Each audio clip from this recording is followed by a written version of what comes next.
नमस्कार, मैं हूं ब्रिज द्विवेदी। आप देख रहे हैं अमर उजाला द बोनस। सबसे पहले द बोनस की टीम की तरफ से हमारे व्यूवर्स को स्वतंत्रता दिवस की हार्दिक शुभकामनाएं। इसके साथ ही हमारे जो देश के नागरिक हैं, हर एक नागरिक को स्वतंत्रता दिवस की हार्दिक शुभकामनाएं। सब लोग स्वस्थ रहें, मस्त रहें, खुश रहें, अपने विचारों से स्वतंत्र रहें। ये हमारा द बोनस की ओर से स्पेशल सेगमेंट रिकॉर्ड किया जा रहा है। गोल्ड और सिल्वर पर बातचीत की जाएगी। पूरे बुलियन मार्केट जो है उसे विस्तार से समझा जाएगा कि एक्चुअली कई सारे निवेशक सवाल पूछते रहते थे अक्सर शोज़ में कि अगर सोने चांदी में निवेश करना है तो कैसे निवेश करें, कितना रिटर्न दे सकता है, सब कुछ समझेंगे, विस्तार से बातचीत करेंगे। हमारे साथ जुड़ रहे हैं कम्युनिटी समाचार सिक्योरिटीज़ के को फाउंडर और हेड रिसर्च अंकित कपूर जी। सर, बहुत बहुत स्वागत है आपका द बोनस में। जी नमस्कार सर, सबसे पहले आपको भी हार्दिक शुभकामनाएं स्वतंत्रता दिवस की। सेलिब्रेट करिए। आपके यहाँ कैसा है, कैसा सेलिब्रेशन चल रहा है सर? काफ़ी अच्छा रहा है। आज तो छुट्टी का जैसा बोल रहा माहौल है ऑफिस के अंदर। बाकी अगर देखा जाए तो सड़कों पे काफ़ी अच्छा माहौल बना हुआ है। आपको भी मेरी तरफ से, आपको और आपकी मेरी पूरी टीम को मेरी तरफ से स्वतंत्रता दिवस की हार्दिक शुभकामनाएं, और जितने भी सब्सक्राइबर्स हैं उन सभी को इंडिपेंडेंस डे की हार्दिक शुभकामनाएं। जी सर, बिल्कुल। आज हम लोग इसीलिए स्पेशल सेगमेंट पर बातचीत करेंगे, गोल्ड पर बातचीत करेंगे, सिल्वर पर बातचीत करेंगे, समझेंगे। क्योंकि निवेशक के अक्सर सवाल होते थे कि अगर मुझे गोल्ड में निवेश करना है तो कैसे कर सकता हूँ, कितना रिटर्न दे सकता है, अगर मुझे सिल्वर में निवेश करना है तो कैसे करूँ, कितना रिटर्न दे सकता है, दोनों में बेहतर क्या है, अब तक कितना रिटर्न मिला, तमाम सवाल पूछे जाते थे। इसलिए सोचा कि स्पेशल सेगमेंट इसको अलग से बनाया जाए, तो इसलिए इस पर आपसे बातचीत की जाएगी। सबसे पहले निवेश पर बात करेंगे।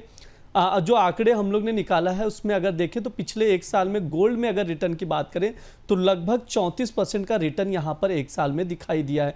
आप कैसे देखते हैं सर इन्वेस्टमेंट के लिहाज से गोल्ड को, जिस तरह से एक साल में इतना बेहतरीन रिटर्न दिया है? आपकी क्या राय रहेगी सर? ओवरऑल अगर सिचुएशन देखा जाए तो सिर्फ मैं अभी 10 साल की बात करेंगे तो इसके अंदर देखा जाए तो करीब करीब हमें 12 से 13% का रिटर्न मिला है। 2005 से अगर बात करें, 2005 में 2000 के आसपास जो रेट था वो 5000 के आसपास था। उसके बाद से आज 1 लाख रुपए के आसपास हो गया है। तो करीब करीब वहां से 20 गुना यहाँ पे रेट हो चुके हैं। ओवरऑल अगर देखा जाए तो यहाँ पे हमेशा गोल्ड के अंदर एक अच्छी खासी तेजी देखने को मिली है।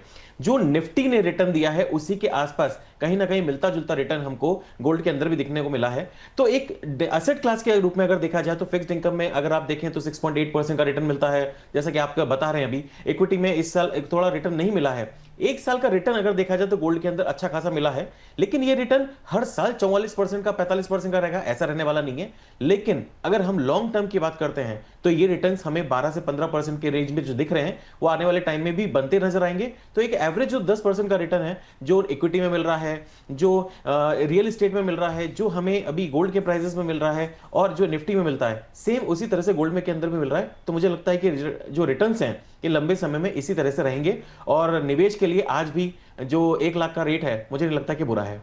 जी बिल्कुल। जिस हिसाब से आपने ग्राफिक्स देखे, एक साल का रिटर्न शो किया गया 44%, एक शानदार रिटर्न गोल्ड में दिखाई दिया। आप देख सकते हैं स्क्रीन पर।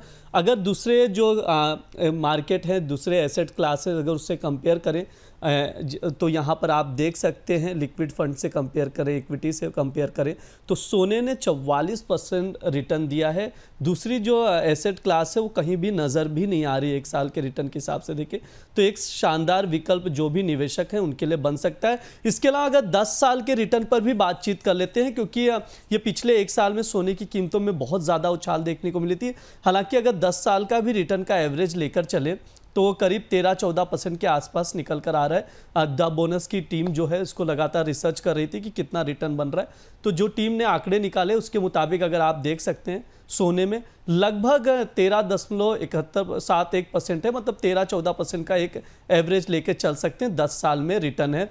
दूसरे जो क्लास हैं, एसेट क्लास है, उससे कंपेयर करें तो एक अच्छा खासा रिटर्न दिखाई दिया है। इक्विटी से भी ज़्यादा रिटर्न यहाँ पर दिखाई पड़ा है सोने में। सर, क्या राय देंगे? ओवरऑल कैसे देख रहे हैं? 10 साल में भी रिटर्न काफ़ी अच्छा बना है। अगर एक साल छोड़ भी दे, चलो इस अनसर्टेनिटी के माहौल से उछाल आया हो सोने की कीमतों में, लेकिन ओवरऑल अगर 10 साल का कंपैरिजन भी देखें तो अच्छा खासा रिटर्न दिखाई दिया। 13-14% तो म्यूचुअल फंड में रिटर्न्स बनते हैं। जी बिल्कुल, अगर बात करेंगे गोल्ड की तो जो आपने पहले बताया कि 44% का रिटर्न आया है, वो केवल ग्लोबल जो टेंशन हुई है उसकी वजह से हमको ये तेजी देखने को मिली है। कहीं ना कहीं टैरिफ्स और उसके बाद में जितनी अनसर्टेनिटीज आई हैं मार्केट के अंदर, जो हमारे वॉर देखने को मिला है, चाहे वो रशिया वॉर हो, चाहे वो उधर सॉरी इसराइल वॉर हो, कहीं पे भी जो भी वॉर्स हुए हैं उसके कारण जो ग्लोबल टेंशन हुए इसके कारण हमको गोल्ड में तेजी देखने को मिली है। लेकिन अगर मैं बात करूं लास्ट 10 इयर्स का रिटर्न, तो भी एक बहुत बेहतरीन तरीके से निकल के आया है। चाहे मंदी के संकेत हो, कुछ साल अगर देख लें तो 2011 रहा है, 2020 रहा है, कोविड वाला टाइम रहा है, तो जब जब भी तनाव रहेगा, जब जब भी मार्केट के अंदर टेंशन रहेंगी, गोल्ड आउट परफॉर्म करता हुआ नजर आएगा। इक्विटी वहीं पे अगर देखा जाए तो लॉन्ग टर्म में अगर देखा जाए तो इक्विटी से काफी बेहतर बेहतर तरीके से परफॉर्म करता हुआ नजर आया है। अगर मैं लास्ट 10 इयर्स की बात कर रहे हैं जो रिटर्न निकल के आए हैं, तो सिर्फ एक इस साल को अगर छोड़ दें तो बाकी अगर ओवरऑल भी देखा जाए तो 10 से 9% का रिटर्न एक एवरेज रहा है। तो आने वाले टाइम में इसी तरह के रिटर्न्स इसको अंदर निकलते रहेंगे। तो जितने भी पोर्टफोलियोज हैं वो केवल इक्विटी की साइड में डाइवर्सिफाई ना करें, उसको गोल्ड की तरफ भी थोड़ा सा मेंटेन करके चलें तो ज्यादा बेटर रहेगा। अब थोड़ा सा लोगों की तरफ रुझान जो है गोल्ड की तरफ, ईटीएफ की तरफ और थोड़ा सा डाइवर्सिफिकेशन की तरफ बढ़ रहा है। इस कारण से भी आने वाले टाइम में डिमांड और बढ़ती हुई नजर आएगी। तो मुझे लगता है कि जो रिटर्न है ये काफी बेहतरीन है। और जिस तरह से हमको डेटा दिख रहा है 10 साल का रिटर्न और पिछले 1 साल का रिटर्न, और अगर बात करें 2000 से भी, तो 2000 से भी रिटर्न काफी अच्छे खासे देखने को मिले हैं। तो 20 गुना अगर सोना हुआ है तो आने वाले टाइम में भी इसके अंदर और तेजी देखने को मिलेगी। जब जब तनाव होगा, जब जब टेंशन होंगी, तब तक गोल्ड के अंदर हमें अच्छा खासा रिटर्न्स देखने को मिलेंगे। जी बिल्कुल, अगर 10 साल के रिटर्न का एक एवरेज निकालें तो 13 से 14% गोल्ड में रिटर्न बनता हुआ दिखाई देगा। आंकड़े आप लोगों ऑलरेडी बताया, सर ने भी कुछ डेटा आप लोगों के साथ साझा किया। हालांकि जिस तरह से सर ने बताया अनसर्टेनिटी के माहौल में, क्योंकि एक सेफ हेवन एसेट होने की वजह से गोल्ड में लगातार निवेश बढ़ती है, इसकी वजह से प्राइजेस अप होती हुई दिखाई देगी। एक अच्छा एसेट क्लास है, सेफ हेवन क्लास है। इसके अलावा सर अगर 10 साल के प्राइजेस पर नज़र डालें कि 2016 में, आज 15 अगस्त भी है, तो 2016 में अगस्त महीने में 12 से 14, 15 अगस्त के आसपास क्या प्राइजेस थे, उसके बाद कैसे प्राइजेस चेंज हुए, तो उस पर अगर नज़र डालें तो 12 अगस्त 2016 को जो प्राइस था वो 31,219 रुपये प्रति 10 ग्राम के करीब सोने की कीमत चल रही थी। अभी देखें 14 अगस्त 2025 है, 1,04,300 के आसपास प्राइजेस चल रहे हैं, यानी लाख के ऊपर सोना यहाँ पर पहुँच गया है। कीमतें लगातार बढ़ती हुई दिखाई दी हैं, बहुत ज़्यादा उछाल देखने को मिला है। सर क्या राय देंगे, इसको कैसे देख रहे हैं आप? सर जी, सबसे पहले जब गोल्ड 5,000 था तब भी लोगों को महंगा लग रहा था। जब 25,000 हुआ तब लोगों ने बोला बहुत ज्यादा तेज हो गया है। हमने ये जो स्पीड देखी थी 2008 में जब क्राइसिस हमने देखा था, तब एक गोल्ड के अंदर बहुत अच्छी तेजी देखने को मिली थी। तब हमें 13,000, 14,000, 15,000 तक के लेवल्स देखने को मिले थे। उसके बाद में वापस से 2011 के आसपास हमें 25,000 रुपए का रेट देखने को मिला था। उसके बाद 2016 में वही 30,000 हुआ। वहीं अगर बात करें 2020 के आसपास, तो ये हमें 50,000 60,000 की रेंज में देखने को मिला। जैसे ही कोविड क्रॉस हुआ उसके बाद में आज हम देख रहे हैं कि 1 लाख रुपए के आसपास ट्रेड कर रहा है। तो ये जो गोल्ड है उसका रिटर्न्स यहाँ पे देखा जाए तो कंटिन्यूसली बढ़ रहा है। अगर हम कॉमिक्स डिवीजन को थोड़ा सा नजर डालें तो कॉमिक्स डिवीजन में हमने $1,900 का हाई देखा था 2011 में। उसके बाद में एक गिरावट देखने को मिली थी, 3 से 4 साल की गिरावट थी, जहां पे हमने $1,100 $1,200 तक के लेवल्स देखे थे। लेकिन उसके बाद में वापस से जो रैली हमको देखने को मिली है वो काफी शानदार रही है, और आज हम देख रहे हैं $3,350 के आसपास ट्रेड कर रहा है। ओवरऑल अगर देखा जाए तो $3,500 एक इन्फ्लेशन के हिसाब से भी देखा जाए, क्योंकि जब 1980 में हाई लगा था $800 का, तो इन्फ्लेशन के हिसाब से भी देखा जाए तो आज की जो कीमत होती है वो $3,490 के आसपास होती है। तो वही डॉलर को टच करते हुए, $3,500 को टच करते हुए अभी वहीं की वहीं ट्रेड कर रहा है। जी बिल्कुल। जी, सिनेरियोज में कोई भी बदलाव नहीं आया है। जिस तरह से इसके अंदर तेजी चल रही है, आप अगर देखें बदलाव जो रुपए है, अगर इसके अंदर लगातार इसके अंदर तेजी आ रही है। कुछ अगर 1 या 2 साल का देखें तो कहीं ना कहीं इसके अंदर ठंडा हमको देखने को मिल रहा है। जैसे हम देखें 2017 में एक नेगेटिव रिटर्न दिया था और 2021 में एक नेगेटिव रिटर्न दिया था, लेकिन उसके बाद में लगातार इसके अंदर हमने लगातार तेजी देखी है और काफी अच्छे बदलाव देखे हैं। ये सारा के सारा ग्लोबल एक देखिए सिनेरियो यहाँ पे है। गोल्ड के ऊपर भरोसा बहुत है लोगों का, सेंट्रल बैंक्स का भरोसा है, कॉमन मैन का भरोसा है। तो ये भरोसे के चक्कर में एक इसको अलग करेंसी के रूप में देखा जाता है। जैसे ही अब डी डॉलराइजेशन की बात हो रही है, उसके कारण भी गोल्ड के अंदर खरीदारी लगातार सेंट्रल बैंक्स की हो रही है। चाइना के अंदर आप देख रहे हैं लगातार खरीदारी हो रही है। इसके बाद अगर देखें तो रुझान जो है आज 1 लाख रुपए का गोल्ड हो गया है। आम आदमी की पहुंच से थोड़ा सा दूर हुआ है, लेकिन हॉल मार्किंग अगर देखा जाए तो 9 कैरेट गोल्ड के अंदर भी आ गई है। तो उसके कारण थोड़ा सा अब बेनिफिट हो गया है कि 9 कैरेट की ज्वेलरी भी है वो भी मार्केट में आएगी। और लोगों को जो थोड़ा सा कन्वीनियंस है वो मार्केट में मिलेगा। लेकिन गोल्ड के प्राइसेस कोई यहां से बोल रहा है कि बहुत बड़ी गिरावट आ जाएगी, मुझे नहीं लगता कि गिरावट आएगी। जो आपको 13 से 14% का रिटर्न पिछले 10 सालों में देखने को मिला है, या फिर पिछले 25 सालों की बात करें जिसमें 9 से 10% का रिटर्न हमको देखने को मिला है, यही रिटर्न आगे भी कंटिन्यू रहेगा। मुझे लगता है कि निवेश इस समय गोल्ड के अंदर बेहतरीन रहने वाला है। जी बिल्कुल, निवेश के लिहाज से देखें तो गोल्ड बेहतर पहले भी था, आज भी है, आने वाले समय पर भी बेहतर रहने की उम्मीद है, ऐसा सर का कहना है। जो आंकड़े हमने दिखाए उसमें अगर देखें, सर ने जैसा बताया सिर्फ 2 साल ऐसे रहे, पिछले 10 साल के आंकड़े देखें 2017-2021, जहां पर निगेटिव रिटर्न दिखा है। आप देख सकते हैं अगर परसेंटेज वाइज देखें तो लगभग 6.5% का बदलाव देखने को मिला 2017 में, और 2021 में देखें तो लगभग 10% का बदलाव देखने को मिला है। सिर्फ 2 ही साल ऐसे थे जहां पर निगेटिव रहे, बाकी आप देख सकते हैं स्क्रीन पर प्राइजेस कहाँ 31,200 से 2016 में, अगर अगस्त महीने 15 अगस्त के आसपास की तारीख लिया हमने, 12 तारीख का आंकड़ा निकाला है, तो आप प्राइजेस देख सकते हैं 31,000 से आज जो है आप देख सकते हैं कहाँ पर पहुँच गया, 1,04,000 के करीब सोना पहुँच गया। कीमतों में अगर परसेंटेज वाइज भी देखें तो आप देख सकते हैं कितना कुछ बदल गया है, कीमतों में ज़बरदस्त उछाल देखने को मिली भी। आज भी सोना काफ़ी ज़्यादा मजबूत स्थिति में है। अब थोड़ा कंपैरिजन की बात कर लेते हैं। सर आपसे थोड़ा इस पर राय जानना चाहूँगा। कोई भी जब निवेश करना चाहता है तो उसके पास सबसे पहले शेयर बाज़ार ऑप्शन होता है। क्यों? क्योंकि वो ज़्यादा लोगों में अवेयरनेस ज़्यादा है, या लोगों की पहुँच एक्सेस ईजी है, जो भी चीज़ें हैं। सोने को किस हिसाब से देखा जाता है कि ज्वेलरी में ख़रीद लो, घर पे रख लो, उस हिसाब से देखा। इन्वेस्टमेंट के लिहाज से बहुत ज़्यादा सोने को, और डिजिटल गोल्ड जिस तरह से ट्रेंड चला है उसको उतनी समझ अभी तक हर क्षेत्र में, हर जगहों पर विकसित नहीं हो पाई है। तो शेयर बाज़ार में क्या है, आप पैसे लगा दो पैसा बन जाएगा, इस लालच में निवेशक निवेश करते हैं, और कई बार पैसा ऐसा होता है, ज़्यादातर टाइम ऐसा होता है कि ज़्यादा नॉलेज ना होने की वजह से या समझ ना होने की वजह से बाज़ार में पैसा डूब जाता है। हमने गोल्ड की बात करें या इक्विटी की बात करें तो उसका रेशियो परसेंटेज भी निकाला है कि कितने साल में कितना रिटर्न दिया। मैं चाहूँगा एक बार वो ग्राफिक्स भी शो कर दिया जाए कि एक साल में अगर देखें शेयर बाज़ार और गोल्ड में कितना निवेश करके बनाया गया है, तो उसके हिसाब से आप लोग देख सकते हैं। वहाँ सर क्या राय रखते हैं, जिस हिसाब से हम लोग बार बार बात करते हैं रिटर्न की, आपकी क्या राय रहेगी? शेयर बाज़ार अच्छा है या गोल्ड निवेश के लिहाज से बेहतर है? क्योंकि हमने परसेंटेज में भी देखा तो गोल्ड करीब करीब 10 साल का अगर देखें तो 13%, और एक साल में देखें तो 44% का रिटर्न बना है। क्या राय देंगे सर? सबसे पहले तो कुछ इसके सिनेरियोज समझने पड़ेंगे कि सिनेरियोज पुराने टाइम पे और आज के टाइम पे बहुत ज्यादा बदलाव हुआ है। आज से 20 साल 25 साल की पीढ़ी के पहले की बात करें तो वहां पे एक जो चीजें थी वो जो बहुत ज्यादा अलग निकल के आती थी, क्योंकि वहां पे जो बेसिक नीड्स है वो बहुत ज्यादा मायने रखती थी। बेसिक नीड्स को फुलफिल करना उस समय काफी जरूरतमंद था। आजादी की बात कर रहे हैं, आजाद हुआ था देश, उसके बाद में देखा जाए तो बहुत गरीबी से निकला है, बहुत टफ सिचुएशंस इंडिया ने देखी हैं। वो सिचुएशंस को बाहर निकलने में करीब करीब हमको 50 से 60 साल लग गए। 70 साल भी अगर बोले तो कोई मुझे बुरा नहीं लगेगा, लेकिन 70 साल हमें लग गए उस सिचुएशन से निकलने में। अब जो नई पीढ़ी आ रही है उसके पास में घर बनाने की टेंशन नहीं है, उसको सेविंग्स जो उसकी है, आज की अगर मैं बात करूं तो 20% की एवरेज सेविंग होती है। थोड़ी सी सेविंग्स कहीं ना कहीं गिरी है, 18.1% के आसपास आ गई है। लेकिन अब जो सिनेरियो है वो थोड़ा सा अलग सिनेरियो निकल के जा रहा है।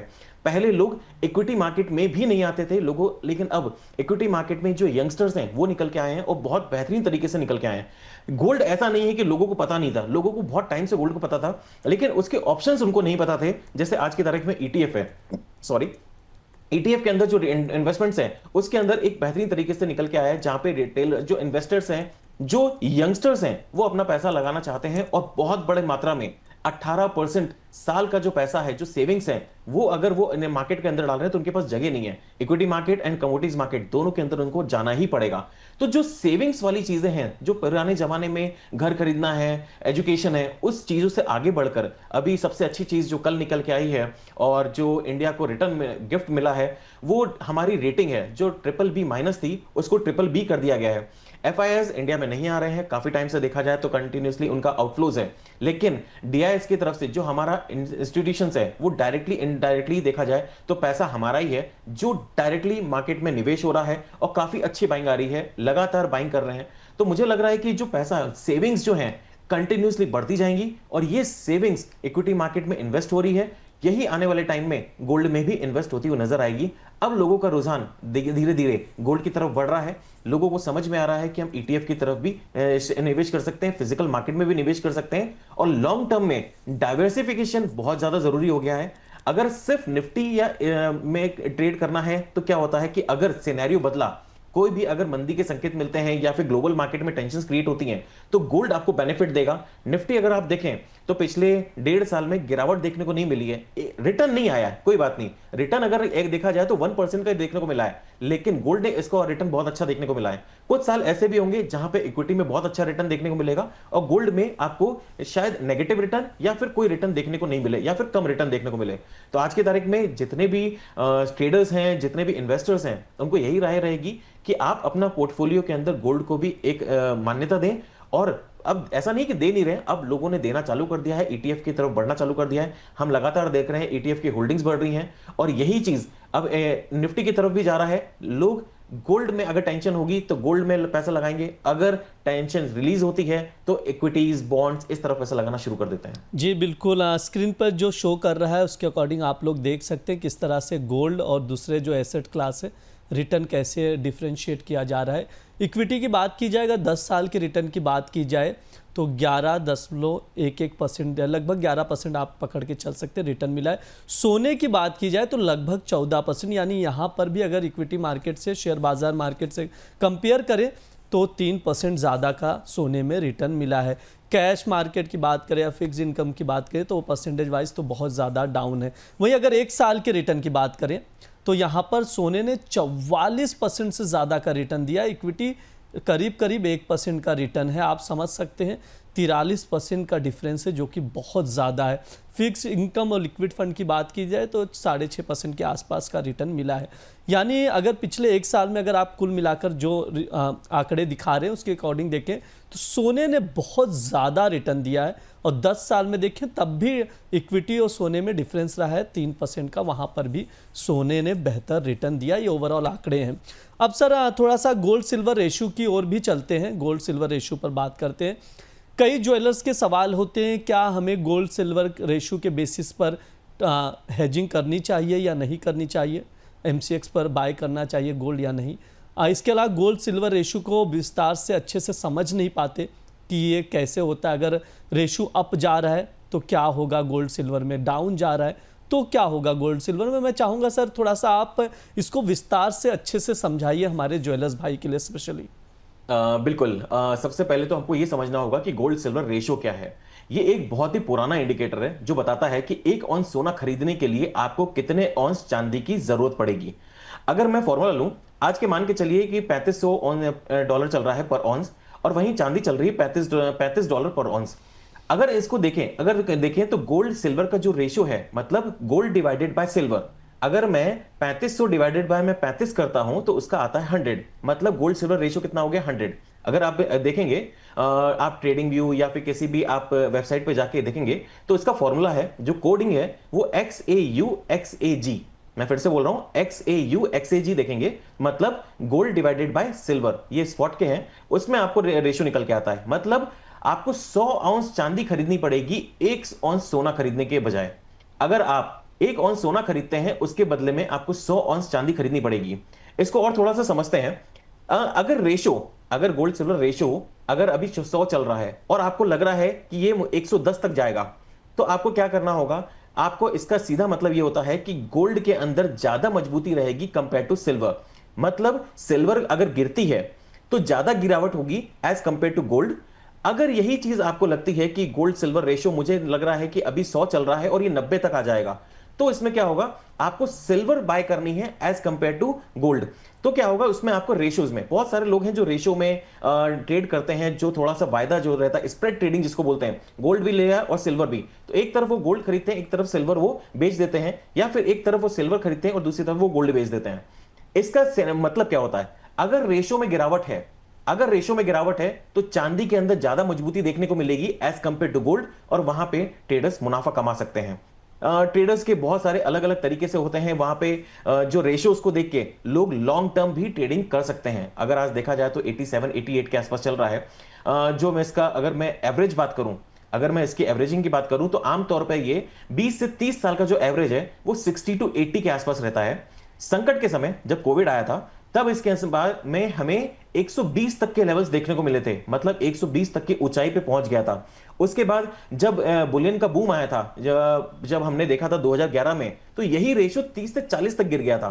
तो अभी देखा जाए तो 87 88 के आसपास चल रहा है। बहुत टाइम तक ये 100 के आसपास स्टेट करता हुआ नजर आया था, 93 94 के आसपास। अब धीरे धीरे इसके अंदर गिरावट देखने को मिली है।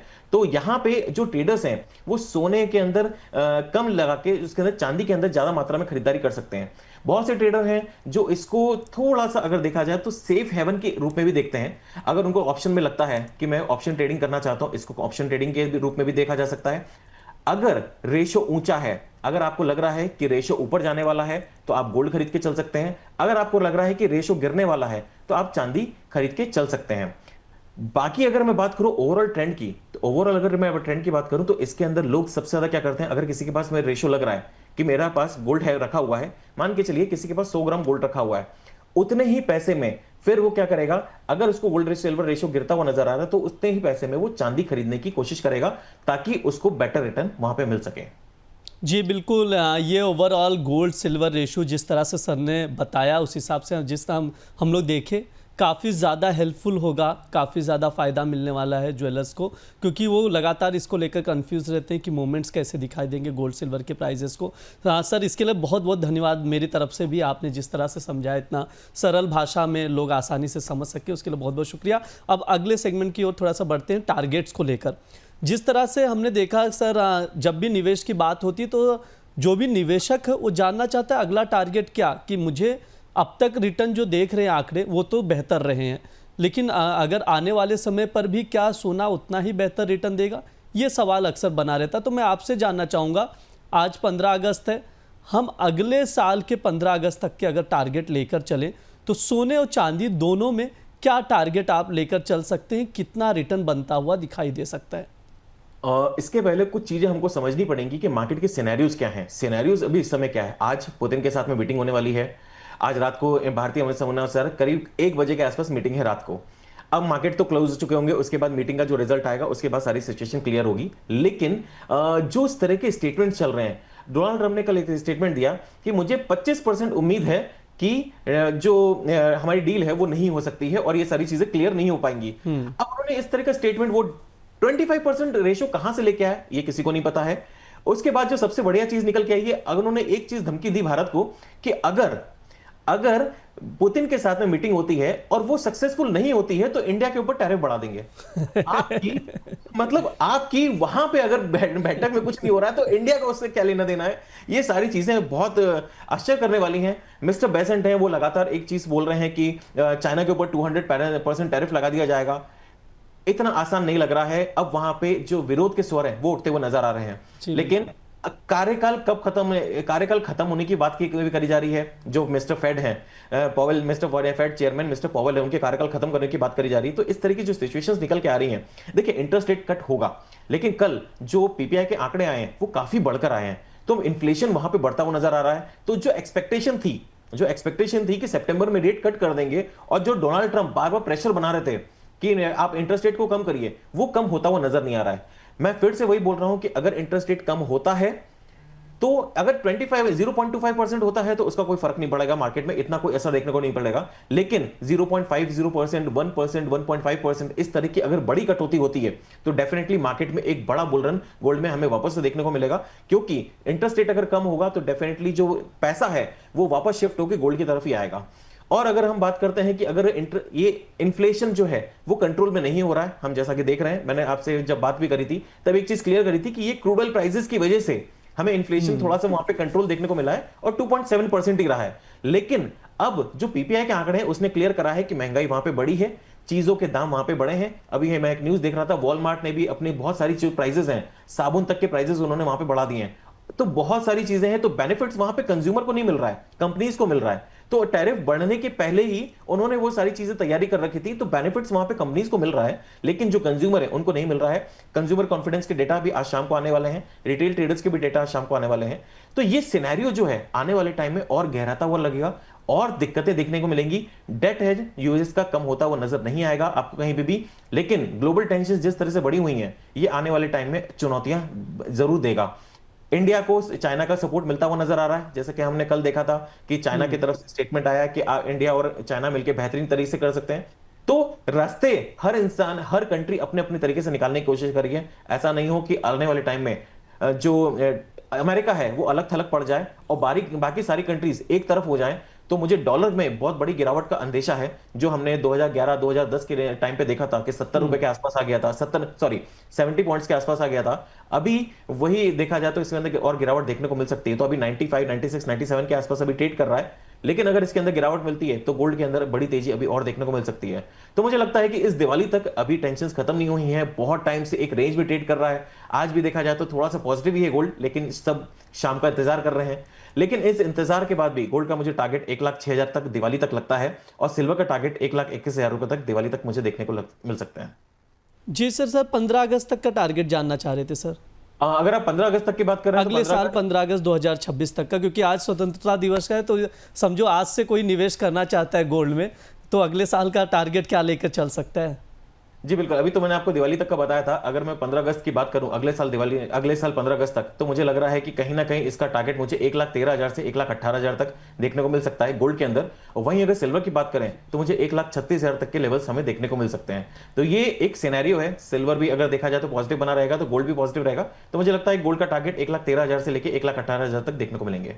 जी बिल्कुल, यहाँ पर देख सकते हैं जो टारगेट्स है अगले साल 15 अगस्त तक का टारगेट है, स्क्रीन पर शो कर रहा है। अंकित सर की ये राय है कि अगले साल गोल्ड जो है 1,18,000 उसकी कीमत हो जाएगी प्रति 10 ग्राम की, और सिल्वर 1,36,000 तक जाता हुआ दिखाई देगा। ये राय है सर की। हम लोग देख रहे हैं लगातार तेज़ी भी दिख रही है। अभी अगर ओवरऑल देखें तो 1 लाख के ऊपर अभी भी सोना दिख रहा है, और चांदी में भी 1,14,000 के आसपास चांदी भी नज़र आ रही है, जो अभी प्राइजेस चल रहे हैं अगस्त महीने में। अभी जिस हिसाब से हम लोग देख रहे हैं, यहाँ से अगर पकड़ कर चलें अगले साल तक के लिए, तो अच्छा खासा रिटर्न दिखाई दे सकता है।